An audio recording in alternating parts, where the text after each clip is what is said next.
here today with Fred Kniffin, President and CEO of Porter Medical Center, part of the University of Vermont Health Network. And I've had the privilege of working with Fred and Porter over the past several years and watching Fred's transformation as a leader. And that's what I'm here to talk with him about today. So thanks, Fred, for taking the time to talk with me. My pleasure. And thank you for all your help over the years. Absolutely. Thank you. It's been really fascinating Yes. to watch you. When I first met you, you had just been appointed to the senior leadership team. Yes. In your first role as a senior leader. Yes. With a new team. So what was that like when you first became a senior leader, moving out of the clinical realm? Okay, so that's a great question. So it was a huge change. And I had, for 18 years, been the ER director. And that actually turned into a half-time administrative job, half-time clinical job. So I thought, heck, I'm doing administration half-time. This should be like a tweak. I'll just turn the dial. Right. And it was totally different. And in retrospect, my ER director job was like administration light. Very light. Sure. Very, sure. very light. You know, it was much busier than I thought it was going to be. Much more complicated than anything I had done before. I just remember, I mean, you work with our team, and it's interesting to have you here because you have seen us in snapshots, like right. every 3 to 6 months over time. But I was missing meetings. I didn't have time to go to the bathroom. I was just chasing around, and it was a tough transition. I mean, I look back to school, and like high school to college wasn't a big deal for me. Sure. Junior high to high school was a huge change, and this felt like junior high to high school where I was just floundering. Yes, I could have used some mentoring. I think I would have. Yeah, that was another thing. I mean, it was a new position. Right. Nobody had done it before me. It's a poorly defined position, the CMO position, as opposed to the CFO. If you're a CFO, your work is pretty clear. Sure. And it may be a little bit different place to place, but CMOs all over the place. So it was a tough transition. Yes. Well, it's interesting because I saw you during that phase, and I would describe you in two different ways. Yeah. When I first met you, you were enthusiastic, you were eager, you wanted to set a really high bar for the organization. I remember one of your first conversations was about, well, employee engagement is important, but so is clinical quality and patient satisfaction. And you wanted to set a really high bar. And you were... Those are still my 3 priorities. Yeah, that's interesting. But you were eager, you were enthusiastic, you asked great questions, and I felt like you were really pushing your colleagues. Yeah. And I don't know, it was maybe about 9 months later, as you said, that next snapshot. Yeah. And I saw you frustrated. Yeah. I began to see that, I think what you're talking about, this phase where you were like, oh my gosh, this organizational level change stuff, this is hard. Yes. Right? It's not just saying what we want to do, it's making that happen. And is that fair that you were I think it's totally fair. frustrated? So I would love to, so here's a question for you. So I look back on my CMO days, and specifically as a team member, as a member of the leadership team, and I think I would describe myself as middle of the pack. And I'd be curious how you would describe me, and not that first snapshot when I was all enthused, but in second and third and fourth year, I don't think I was an outstanding team member. I don't think I was a terrible team member. I don't want to sit here and berate myself, but I don't think I was a great team member. I wasn't outstanding. So yeah, I think I don't remember. I guess I remember having that enthusiasm. Yes, I think over time, and I don't know if it was 9 months or a year or 2 years or 3 years, at some point it just became clear to me. We use the seat on the bus analogy, Yes. I was just in the wrong seat on the bus. Right. This job didn't fit me, and I knew it. It's funny, my wife, she was the one who knew it loud and clear. Okay. I mean, she could just like, Fred, this isn't good for you. And I was in the wrong seat on the bus. But I didn't think there was a better seat for me. I just didn't think there was a seat at all. Sure. So what did you see? How would you describe me as a team member? I know it's a hard... That is a hard question. No. But on the spot, as someone who comes in, works with the team, sees how we interact, doesn't really get to deep dive, but gets a sense of who's in the room, middle of the pack? I didn't see you as a middle of the pack. I saw you as sort of an instigator. I don't know if that word has negative connotation to it, but you were asking good questions still, even when you were in that frustration phase. You were still asking good questions. You were still setting a high bar. Okay. You weren't kind of lowering your bar. Okay. But I wonder if that team member role and having that be a difficult fit for you has something to do with your clinical training, right? As an ER doc, you're the head of the decision making. You don't rely on a team to make decisions. And so I'm wondering if this CEO role is more in line with your training. So I feel like as a CMO, I was in the wrong seat on the bus. You know, it was a great learning experience. I worked with some great people. We had a lot of fun at times. It just wasn't the right seat on the bus. And as I've looked back on this, you know, one of my first jobs was lifeguarding, and I became the pool director, and then the swim coach, and then I started Baskin Robbins, and I became the night manager, and I started the ER, I became the ER director, and I've never aspired. I've never consciously thought about leadership. I didn't show up at the pool and go, I want that job. Sure. I don't remember how I ended up there. I just kind of did. Same thing was true of the ER director job. I mean, it was literally, the thing opened up and there's nobody else to take it. It wasn't, it had nothing to do with, it was really, there was nobody else to do it. So, but I'm, and actually as part of this UVM transition, now I'm serving as a team member again. And I can already feel it. I don't know, the seat I'm in now is better. Somehow, and you're right, as an ER doc, and actually when I've talked about going back to the ER, just, you know, at some point transitioning back, I have people say to me like our board chair, she's like, how are you going to do that? Do you find that stimulating? Well, it's like, yeah, every day. Every day. I mean, it combines the two things I love, the patient care and the leadership, because every time you're the doc down there, you're the leader, the team leader. Right. And some docs don't get that. And I've had that conversation with docs where they're setting a less than perfect tone. I'm like, dude, you're the leader. And they're like, oh, no, that's not what I signed on for. I signed on to take care of patients. I'm like, I get that, but you're also in charge when you're down there. And that role seems to somehow fit me. Yeah, it's interesting. I mean, when I, again, reflect back on when you were a member of the senior leadership team, you weren't, in my opinion, doing anything that you weren't jockeying for position. I think a couple of your colleagues were back then, right after Jim announced his retirement. I didn't apply for the job. Right, but some other people were sort of a couple of my colleagues applied for the job. Positioning, and you just stayed steady, and you just I didn't want the doing your job. role. I thought the job would suck. Okay. When I got a call from the board chair, who I didn't know very well, she's like, Fred, you know, would you be willing to do this? I'm like, for how long? We talked that out. I got off the phone. I was like, oh man. I called my wife. I'm like, oh, this is gonna suck. It's but it's a great opportunity, and it's the right thing to do. Right. And I thought that because number one, my old job wasn't that great. So I thought being CEO would just be like being CMO on steroids. Mm-hmm. So why would it be any better?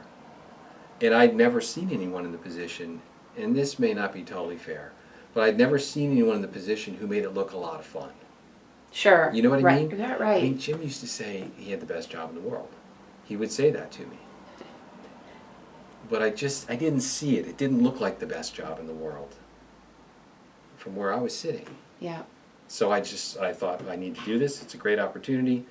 I don't want to pass this up. I mean, I was getting ready to ride my bike, I had a one-way ticket from Los Angeles to Los Angeles. And I was going out there with my bike in a few weeks, and I was going to start riding back east. Oh my gosh. That's what I had on the plans. Right. And I was like, no, this is the right thing to do. It's a great opportunity. I can ride my bike later. And but I didn't think it was going to be at all. I didn't expect it to be even this long term, and I didn't expect it to be as rewarding as it's been. Yeah.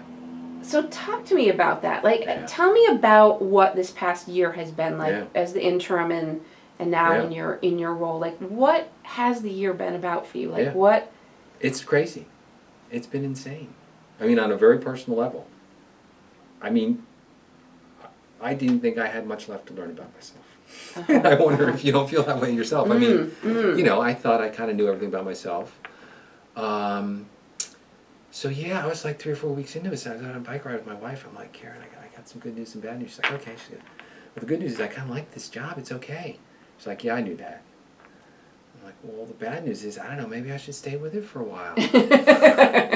And no, I think, you know, I've learned that this is a better seat on the bus for me. I've sort of spent a lot of time thinking about why that might be. You know, the things that I have found I didn't expect in this job that I really, really enjoy are the communication piece. I don't know why I didn't think communication was so important, but it just felt like the special sauce from the first week. I mean, that very first week, I sent out my first weekly email. It hadn't been part of my plans. It hadn't been part of my plans to do the job, much less if I ever do the job, I'll send out a weekly email. Yeah. I just felt this visceral, like, okay, I could tell my VPs, they could tell the managers, they could tell the workers, like, it's not gonna, it never worked before. Why is it gonna work now? Right. It takes too damn long. So you're gonna go direct. I'm going straight. I'm taking out the middleman. I'm going straight to them with communication because that's what I want to do. And I got bombarded. I got like 50 emails back from my first weekly email. It was insane. Wow. Questions, Oh comments. my God! Like I'm in opinions. tears. This kind of I just thank you for communicating. Thank you for speaking to me. It was nutty. It was crazy. Wow. It was really, and then I was like, crap, now I gotta do this every week. You know? And I am. Set a hard and they've fire trickled way off, but I sent one out today that I thought was kind of soft and lame, and I got, you know, an email back from my physician colleague saying, thank you for leading this place like you are. Mm-hmm. Like, so the communication piece I did not expect, and I didn't expect it to be as powerful and as important. And nor did I realize how much I enjoy communication. I mean, I like doing a presentation here and there, but I just didn't realize it. And I did a ton in the last year. A lot of these things around affiliation, a lot of town halls, and I didn't think they'd feed me, but they do. And then the tone thing, setting the tone, just simply showing up. And you know, those first couple weeks, everyone was looking at me like, "All right, Fred." I had people coming to me, "Fred, how are you doing?" And the first couple of them were like, "Oh, these people really care about me." And I realized they don't care about me. They care about Porter. Right, right. When they're asking Fred, how are you doing? If I go, oh, geez, I'm dying, they're going to be like, we're in trouble. Right, right. Whether they're employees or community members, we're about to lose this valuable asset. Or as I say, and if I said, we're doing super, they'd be like, he's clueless. So finding that middle ground of, we're okay, we got this thing, we're going to be okay, we're all going to work hard, we're going to come together, we're going to move forward.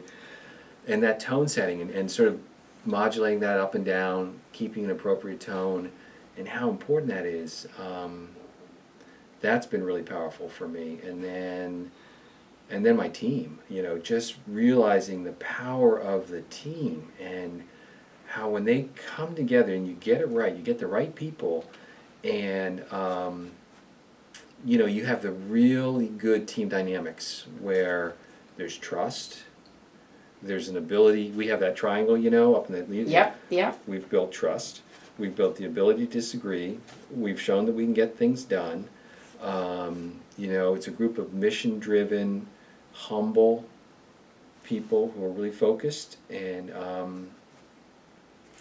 yeah, and now, you know, I keep, you know, I'm like, we got stuff to do. We got so much to do now. Well, it's interesting, those things that you're reflecting on, because when I asked you to do this interview with me, it was after I saw you at that managers meeting. Yeah. And I was sharing the results from the climate survey, and you asked me to stay for the conversation afterwards.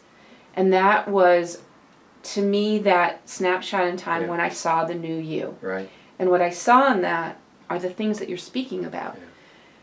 Your communications, they're so honest and real. Yeah, You're just having a conversation with people. Yeah. That struck me. That people could ask you any question. Yeah. That you had created this environment where as you're saying in the emails, Right, but right. people can genuinely ask what's on their mind. Right. And then the third thing that I Yeah. saw that day was that you acknowledged your weaknesses. Oh, did you see Julie? Was that when Julie? Yeah, Rest when told me Julie asked you and you said something like, "Well, gosh, accountability is not really my strong suit, but I'm aware of it Yeah. and I'm working on it." And to me, those three things, your Yeah, honest communication, yeah, you're willing to acknowledge that, you know Yeah. what? Yeah. You're still learning and improving. Right. And then just your willingness to have people ask questions. That, in that moment, Yeah. I was like, you are Yeah. different. You Yeah. have changed. Well, I think I must be the same, but I just have different opportunities. Right, right. I didn't have the opportunity. I don't feel like I had the platform to communicate those things before. Mm-hmm, Or at least not in a big way. In my little team world, I could, but I didn't have a big platform to create the place where, I so much want this to be the best place you could ever want to work. I mean, you've heard me say that. Right, It just pains me that everyone doesn't view it that way. right. Because I've always viewed it that way. Even Yeah. during the hard times. Oh, absolutely. Right. And so it pains me, so having the platform to tell people that, we want this to be the best place you ever be a patient, best place you ever want to live, best place you ever want to work. We want to set the bar high, take great care of our community, make this a great place to work. Why not? What are the barriers? Why is it so hard? Right. And to have that microphone to get up there and sort of belt it out is something I've really been enjoying. And having Julie call me out like that, oh my God, that was such a great moment. I was just so happy to have someone like, and we've worked together for a Sure. long time, so we know Sure. each other pretty well. But to have her willing to call me out, and that's priceless. But Yeah. I think what I want to talk Yeah. a little bit further about, because I think Yeah. you're selling yourself a little short, Yeah. is, there's charismatic leaders out there that are great communicators. Yeah. But that doesn't change organizations. Right. And in 1 year, Fred, Yeah. you have changed this Yeah. organization. Yeah. You're more than Yeah. a communicator. Yeah. You've Well, thank you. changed this Yeah. place. Yeah. Do you No. have any ideas about what? Yes, you've got to be sending the message, Right. but messages themselves don't Right, create the right, kind of change right, you've created right, here. Right. Yeah, some of it's probably built on history. I've been here for a long time. I know a lot of people. A lot of people I know call me by my first name, but now all the people I didn't know call me by my first name, which is totally fine and great. I don't know. I think. The other thing I've been told is about my writing style. It's a little folksy. Okay. And sometimes I hear that, I'm like, you mean I'm not as smart as some of the other people who are writing out there? You know what I mean? But I think that's a physician thing. A lot of being a doctor is taking the complicated medical stuff and talking to people in terms they can understand that are not over their head and make them feel stupid, but not so far below them that you equally make them feel stupid. And I wonder if that isn't, part of it. But yeah, talking to the people here, and it's different audiences. Talk to the board one way, talk to my team another way, talk to department managers, talk to staff. But trying to talk to these people, talk to people in a way that that they understand, that they can identify with. I don't know. I think that that communication piece has been much, much, much more powerful than I ever would have dreamed in my wildest dreams. So as soon as I got those, I'm like, we just got to keep this going. Yeah. I keep doing town hall. I just had Ron set me up with Eastview and Lodge. I got to go there. I got to get back to the Rotary. We just got to keep this going. Because it works. Because it's the key. And it's free. Right, right. And it's actually pretty easy. Right. I don't know. That's excellent. Yeah. How do you think, if I were to ask your Yeah. colleagues on senior leadership to Yeah. describe you, what might be some of the words Crazy. or ways they describe you? So, well, I think we love each other in a professional kind of way. Well, some of the things I've heard, is I've been called an ER doc, so like I got Fuller and Beinhauer, and they both love ER. Beinhauer's an ER nurse, and Fuller's an EMS guy. So that boom, boom, let's get stuff done, task-oriented, focused, I would hope that they would say that about me. I think they would. It's interesting. I think they get that I care about them, but I don't deep dive into their personal lives, and nor do I share mine with them, which seems contrary. I know much less about some of their personal lives, their families and spouses and kids and stuff, than probably a lot of other people in this building. And yet somehow I feel like they care about, and I feel like they care about me, Mm-hmm. and I care about them. So I don't know how that's been accomplished without sort of like deep diving, but I think we have a mutual caring relationship. What's been really powerful has been the one-on-ones. I don't, again, in my position as CMO, we never had one-on-ones, and I never had one-on-ones ever in my career. Really? Ever. From a boss, from above or to below, ever. And when I first started, and it was suggested to me that you do this, it was one of those things, and we put it on my schedule, I'm like, holy cow, how am I going to get any work done? It is the work. It's totally the work. It's the work. And it's like this, it's like the secret sauce. Now I don't have to do any work. I mean, I'm half joking, but like, it's like this finely tuned machine. Like, they're all coming in here, we got our list, boom, boom, boom, we run the list, they go off and do it. I don't know I can't imagine what would be going on if I wasn't doing this. I don't know what they'd be doing. It would be crazy. They'd be off like,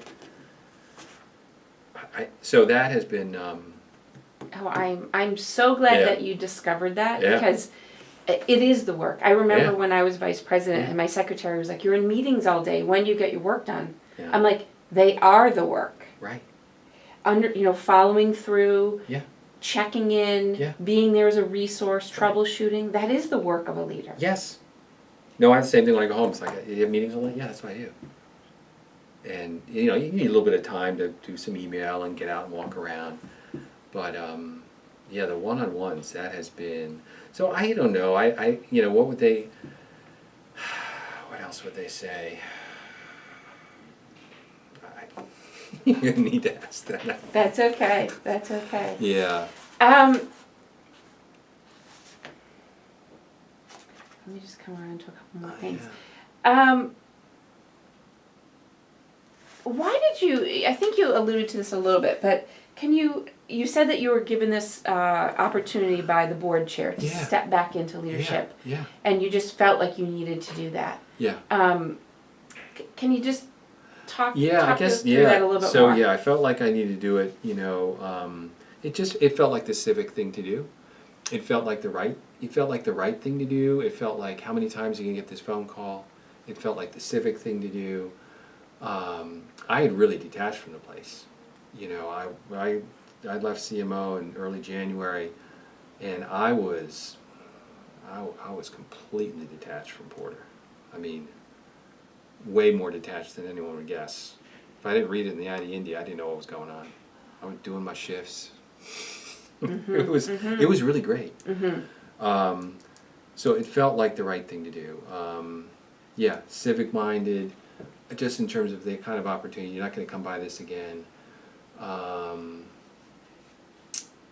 That's another thing I found about myself. I have not really been engaged in our community. I love living here. I talk about it as just the best place you could ever want to live, in a great community, but I don't engage in it. And that's been great. It's been fine. And now I'm very engaged. And that's great. It's really powerful.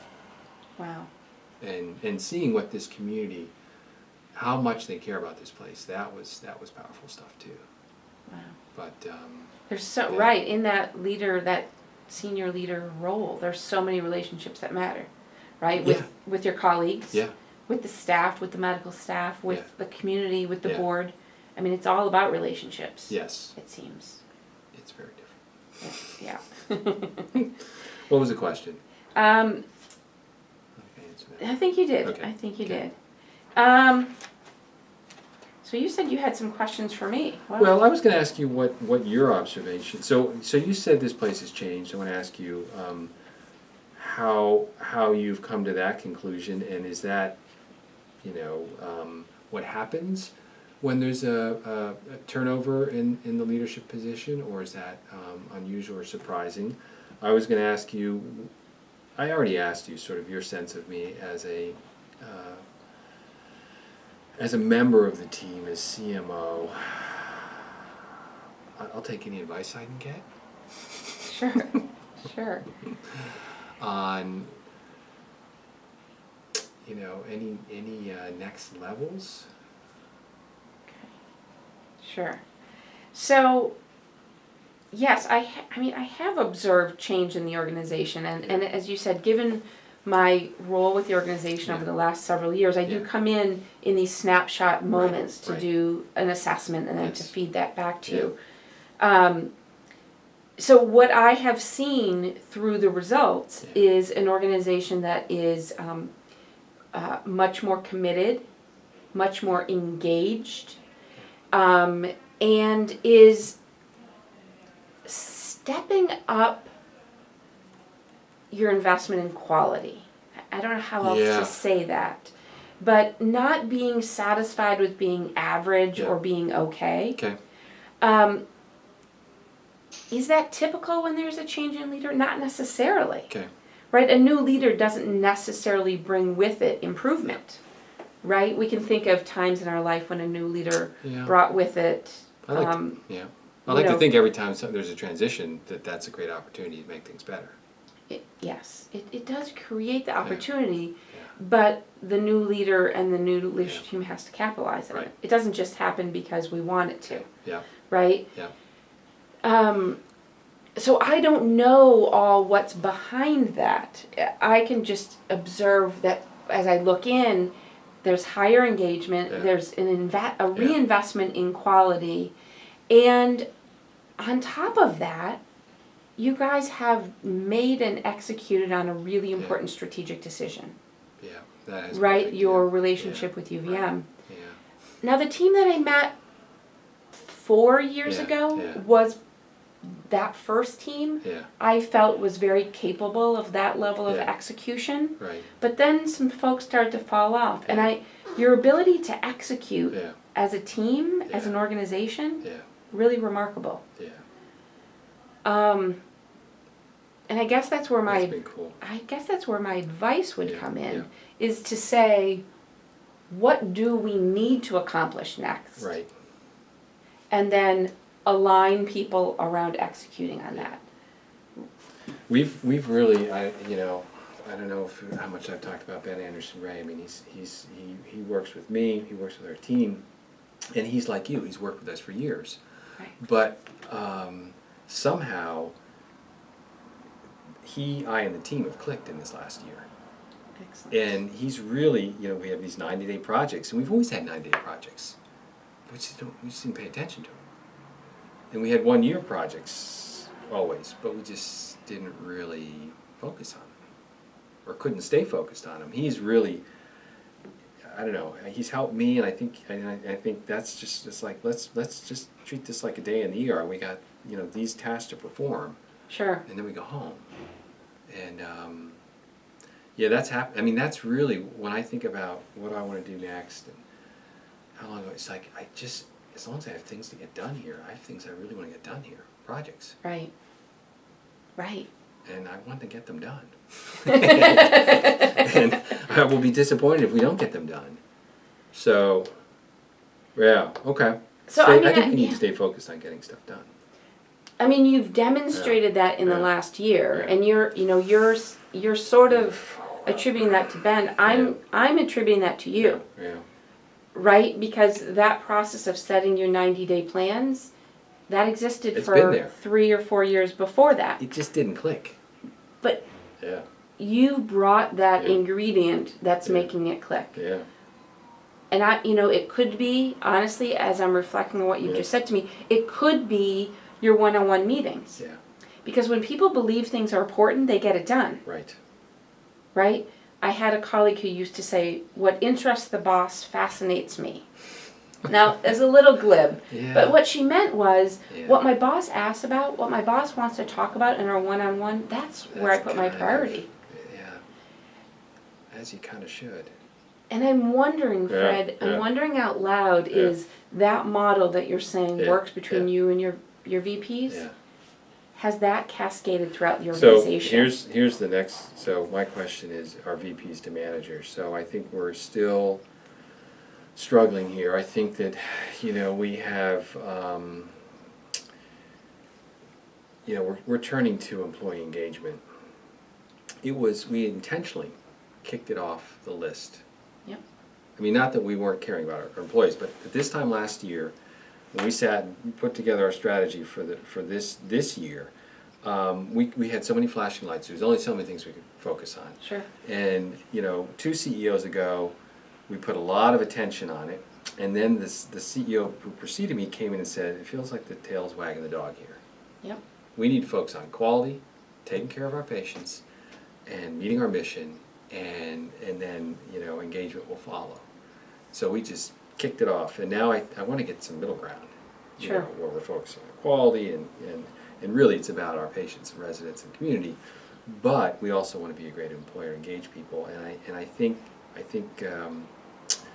so that I think I'm not sure that's cascading down. The practices we put in place and then fell off the wagon.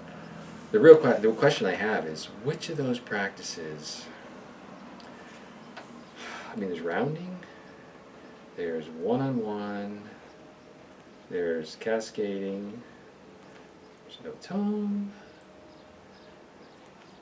We need to figure out what is the special. What do we want as a leadership team? I need to take to the manager and say, what kind of place do you want this to be? Sure. Sure. What can we come together and agree that we can not just do for a month or two, but sustain? Sure. And when I look at that list and I listen to this conversation, yeah. I think the answer at least jumps out at me. And that's the one-on-ones. Yeah. Why do I say that? Because you're passionate about it because of the difference it made, right. Which means that you're going to help instill that as it goes throughout the organization, right? You saw the value of it. Right. You're living the value of it. Right. You experience the power of that conversation between you and your VP. And they should be feeling the power as well. Exactly. So it I has think some passion behind it. It's not just a check the box type thing. It's where I would we were focus doing check the box work. Given this conversation. Okay. Because you've seen it work. The only difference is, I mean, I do work with my VPs. I mean, it's a slightly different. So if a VP is meeting with a manager one-on-one, they're doing work together too. So then what do the managers do with their people? It's some sort of... I think that's where the rounding comes in. Right. I think from the senior leader to the managers, all the way through the management structure, those one-on-one meetings are important because we all need that coaching, that feedback, that what is it that Karen Beinhauer, if you want to Karen Beinhauer's direct reports, if you're her OB manager, what is really her priority for OB? What does she really want to get done? Exactly. If you're not telling her, they can't read your mind. They're not going to know. Right, exactly. And then once you have those conversations, it's the follow-through. It's the how's it going? What's the progress? Where are you running into issues? How can I help you? Right. And then when it gets to that front line, I think that's where the rounding comes in. Yep. So those briefer conversations between each manager and each direct report, that's what I would suggest. Yep. I agree. I think you're right. Yeah, so it's been interesting. It's been very rewarding. Much more rewarding than I ever thought. The feedback from the community,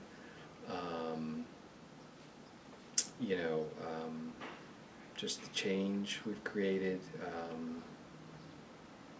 Much more rewarding than I ever would have guessed.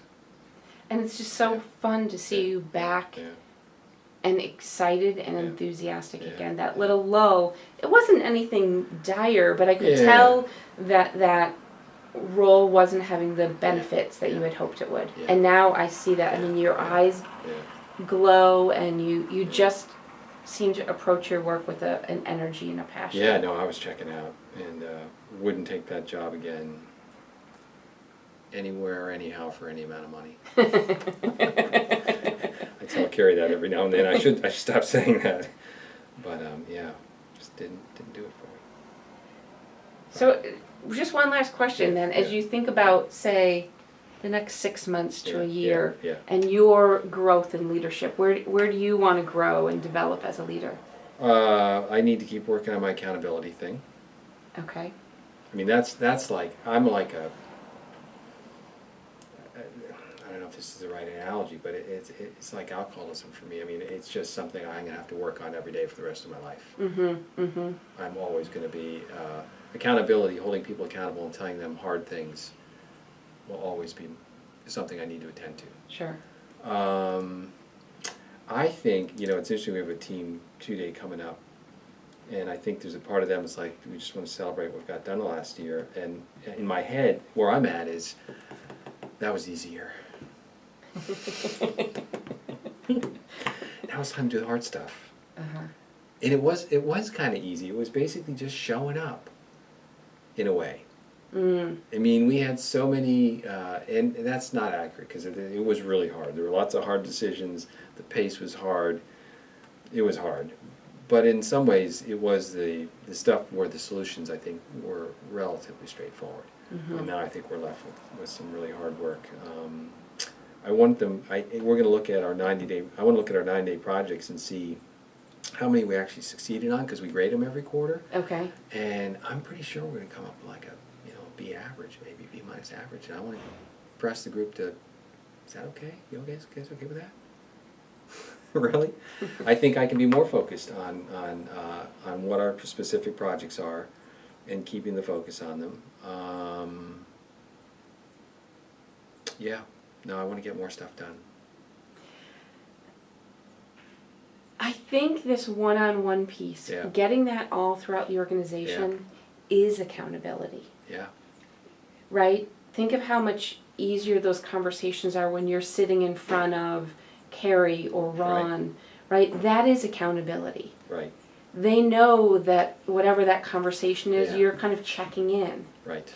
And so there's other forms of accountability, but that can be the accountability. Yeah. Here's what we said we're going to do, how are we doing, Right. conversations. Yeah. And if you get that working all throughout the organization, Yeah. you've built accountability into the organization. Okay. You see that? I do. Yep. I don't know. Do you have any suggestions for me on where I should go? I say continue to pick Yeah. urgent things. Yeah. Or let me say it differently. Continue to pick important things things. and make them urgent. Yeah. Right? Because look what you did in a year Right. when you felt a sense of urgency. Right. You organized Yeah. and you executed Yeah.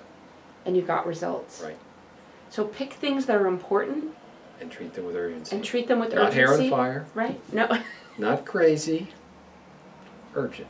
Urgent. Calm, composed, But we get it done. urgency. Yeah.